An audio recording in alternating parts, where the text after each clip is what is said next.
Hello students, good morning to all. In this video we started from page number 22 of civics.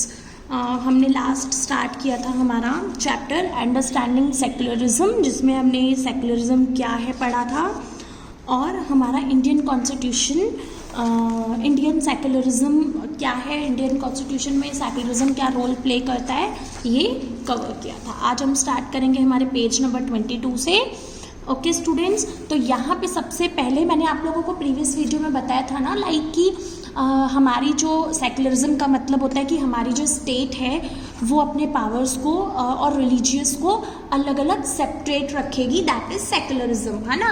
That means हमारे India में हमारी state किसी भी religious को नहीं फॉलो करती, या फिर हमारी जो गवर्नमेंट है वो किसी रिलीजियस को प्रमोट नहीं करती. उसी तरह से हमारे जो गवर्नमेंट स्कूल्स होते हैं वो भी किसी एक रिलीजियस को आगे प्रमोट नहीं करते. ओके, तो इन दिस वीडियो यहाँ पे एक स्टोरी बोर्ड लगा हुआ है और एक स्टोरी बोर्ड में ये बताया हुआ है कि एक गवर्नमेंट स्कूल था. वहाँ पे जो बच्चे थे वो एक रिलीजियस फेस्टिवल को सेलिब्रेट करना चाहते थे और उन्होंने अपने सर से बात की कि सर, क्या हमने अभी तक कोई भी फेस्टिवल स्कूल में नहीं सेलिब्रेट किया है, तो can we celebrate this festival in this year. तो वहाँ पे उनके सर ने कहा कि नहीं बेटा, क्योंकि ये हम एक गवर्नमेंट स्कूल है और गवर्नमेंट स्कूल किसी भी एक रिलीजियस को प्रमोट नहीं कर सकते, किसी एक रिलीजियस को इम्पोर्टेंस नहीं दे सकते. प्राइवेट स्कूल्स भले वो करे, भले सेलिब्रेशंस करें और सारे फेस्टिवल्स को सेलिब्रेट करें, बट हम अपने स्कूल में, स्कूल प्रीमिसेस में नहीं सेलिब्रेट कर सकते किसी एक रिलीजियस को. तो वहाँ पे दोनों बच्चे डिस्कस करने लगे कि अरे सर तो मान नहीं रहे हैं, तो हमें अब अपना स्कूल के बाहर ही ये फेस्टिवल सेलिब्रेट करना पड़ेगा. तो ये गर्ल इसे आइडिया देती है बॉय को कि कोई बात नहीं, हम ये सेलिब्रेट करेंगे फेस्टिवल प्लान करके अपने लोकेलिटी में. राइट स्टूडेंट, तो इससे हमें क्या समझ में आता है, then in the above story board the celebration of the religious festival within the school would have been a violence of the government policy of treatment all religious equality. मतलब ये हमारे रूल्स के opposite जाता है, that कि हमारा जो fundamental rule है that is right to equality. मतलब हम स्टेट में हर सारे, हमारी कंट्री के सारे रिलीजियस को एक मानेंगे और कोई भी एक पर्टिकुलर रिलीजियस को फॉलो नहीं करेंगे. तो उसके अकॉर्डिंग गवर्नमेंट स्कूल में किसी भी एक फेस्टिवल को सेलिब्रेट करना अलाउड नहीं है. Government school can not promote any one religious either in their morning prayer और थ्रू रिलीजियस सेलिब्रेशन. ना ही वो प्लेज वगैरह जो लेते हैं तो वो प्लेज भी नहीं लेंगे गवर्नमेंट स्कूल वाले मॉर्निंग में, और ना ही वो किसी भी सेलिब्रेशन को, फेस्टिवल को सेलिब्रेट करेंगे. ये रूल प्राइवेट स्कूल्स में अप्लाई नहीं होता. Okay, The second way in which Indian secularism worked to prevent the above dominance in through a strategy of non-interference. This means that in order to respect the sentiments of religious and not interference with religious practices, the state make certain exceptional for particular communities. That means इसके साथ साथ दूसरा जो है Indian secularism का, हमारे India के secularism का वर्क, दैट इज़ कि हमें प्रिवेंट करना है. क्या प्रिवेंट करना है? हमें डोमिनेंस को प्रिवेंट करना है, हमें इंटरफेरेंस नहीं करनी. मतलब कोई भी रिलीजियस अपने अकॉर्डिंग अपनी वर्शिप कर सकता है, पब्लिक प्लेसेस पे जा सकता है और प्रेयर कर सकता है. वहाँ पे हम इंटरफेयर नहीं करेंगे कि इस पर्टिकुलर लोकेलिटी में ये मंदिर या फिर ये मस्जिद नहीं होना चाहिए या फिर ये कम्युनिटी नहीं मिलेगी. तो इंटरफेरेंस नहीं करना और एक कम्युनिटी दूसरी कम्युनिटी पे डोमिनेंस ना करे, इसमें हमारी गवर्नमेंट कोई भी इंटरफेरेंस नहीं करेगी और ना ही कोई रूल्स होंगे रिगार्डिंग टू रिलीजन.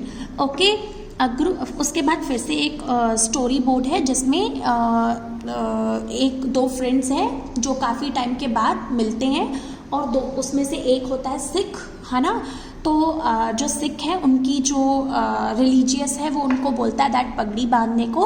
तो दूसरा जो फ्रेंड है वो उसे बोलता है दिल्ली की रोड पे कि आप पगड़ी उतार के हेलमेट लगा लो, अदरवाइज़ आपको फ़ाइन देना पड़ेगा. तो ये परम जो है जो पंजाबी हैं, सिख हैं, वो बोलते हैं don't worry I will not be fine. तो क्यों, उनका फ्रेंड पूछता है क्यों, आप क्यों फाइन नहीं आपके ऊपर लगेगी। फॉर सिक्स वियरिंग अ पगड़ी is a very important part of our religion, the government can not force me to wear a helmet. इसका मतलब कि हमारा रिलीजियस है, हम एक सेकुलरिज्म कंट्री में रहते हैं, सेकुलर कंट्री में रहते हैं, और अकॉर्डिंग टू सेकुलर कंट्री हमारा जो इंडियन सेकुलरिज्म कहता है कि हम किसी भी गवर्नमेंट किसी भी रिलीजियस इंटरफेरेंस नहीं करेगी। तो ऑन दैट मुझे गवर्नमेंट बिल्कुल भी फोर्स नहीं कर सकती कि मैं अपनी पगड़ी उतारूं, ओके राइट, और हेलमेट पहनूं, ठीक है। तो इस स्टोरी बोर्ड से हमें क्या मिलता है, देखने को मिलता है दैट कि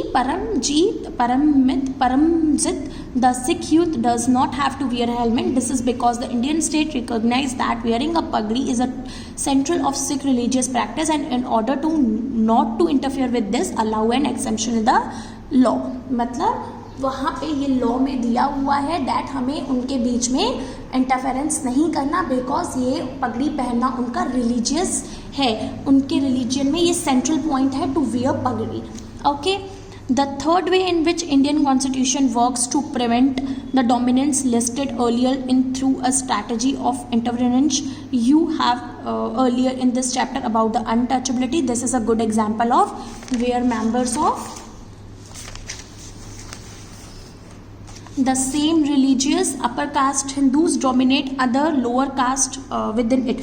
That means पहला तो हमने आपका क्या बताया दैट कि कोई भी गवर्नमेंट स्कूल, फर्स्ट मैंने आप लोगों को क्या बताया बेटा कि कोई भी स्कूल किसी भी एक रिलीजियस को प्रमोट नहीं करेगा, क्योंकि गवर्नमेंट नहीं रूल है, गवर्नमेंट स्कूल्स का ये रूल नहीं है कि वो किसी एक स्कूल को एक फेस्टिवल को प्रमोट करे।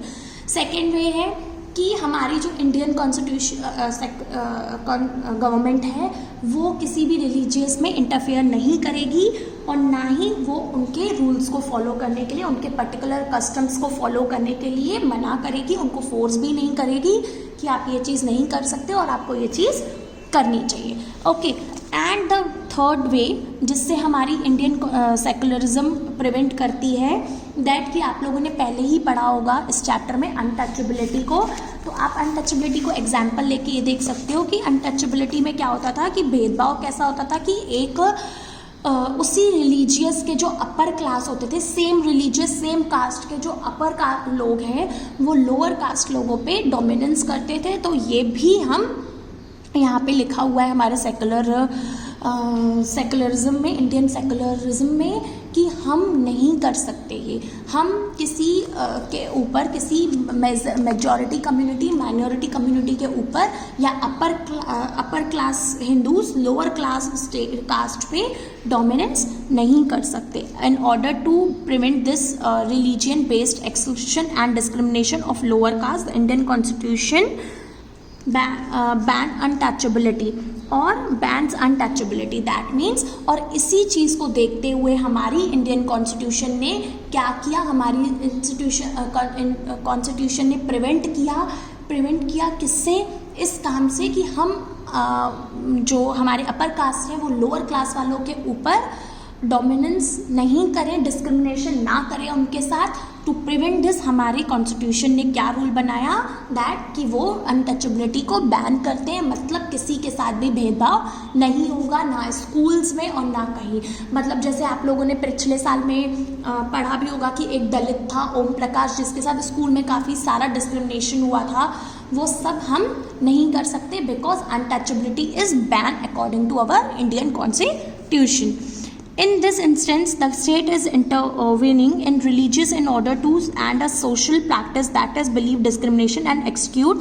उसके बाद उन्होंने उन सारी चीज़ों को, उन सारे सोशल प्रैक्टिसेस को और ऐसे सारे प्रोग्राम्स को बंद करवा दिया गया जो किसे फॉलो करते थे, डिस्क्रिमिनेशन को और अनटचेबिलिटी को और भी ज़्यादा प्रमोट करते थे। Because similarly, to ensure that the law relating to equal inheritance right are respected, the state may have to intervene in the religious based personal law of the community। क्योंकि हमारे fundamental right में right to freedom के साथ साथ right to equality है, that no discrimination with lower class people. तो उसी की तरह हम अपने लॉज को मानेंगे और हमारी जो स्टेट गवर्नमेंट है वो भी इस लॉ को मानेगी that do not discriminate with lower class people of our country, because हमारा इंडियन कॉन्स्टिट्यूशन में साफ साफ अनटचेबिलिटी को बैन करके और साइड बाय साइड हमें क्या भी बताया गया है दैट साइड बाय साइड हमें और क्या बताया गया है दैट कि हमारी फंडामेंटल राइट्स है, right to freedom and right to equality. Okay, the intervention of the state can also be in the form of support. The Indian Constitution grant the right to religious community to set up their own school and colleges. It also gives them financial aid on a non-professional basis. उसके साथ साथ हमारे जो state है उसके intervention के हिसाब से उन्होंने सपोर्ट भी किया है और हमारा जो इंडियन कॉन्स्टिट्यूशन है वो ये भी राइट ग्रांट करता है अपने रिलीजियस कम्युनिटीज़ को कि वो अपने रिलीजियस के स्कूल्स और अपने रिलीजियस के कॉलेजेस ओपन कर सकते हैं ताकि यहाँ पे भी किसी भी रिलीजन के साथ भेदभाव ना हो कि सिर्फ इस पर्टिकुलर स्टेट में सिर्फ और सिर्फ हिंदू स्कूल ही होंगे और क्रिश्चियन या फिर और कोई का मुस्लिम स्कूल नहीं होंगे। नहीं, हम हर एक रिलीजियस को ये राइट देते हैं दैट वो लोग अपने अकॉर्डिंग अपने रिलीजियस के अकॉर्डिंग स्कूल और कॉलेजेस अपने कम्युनिटीज़ के लिए ओपन कर सकते हैं। ओके, तो यहाँ तक हमने स्टूडेंट समझ लिया। Next we will continue in next video. Okay, thank you.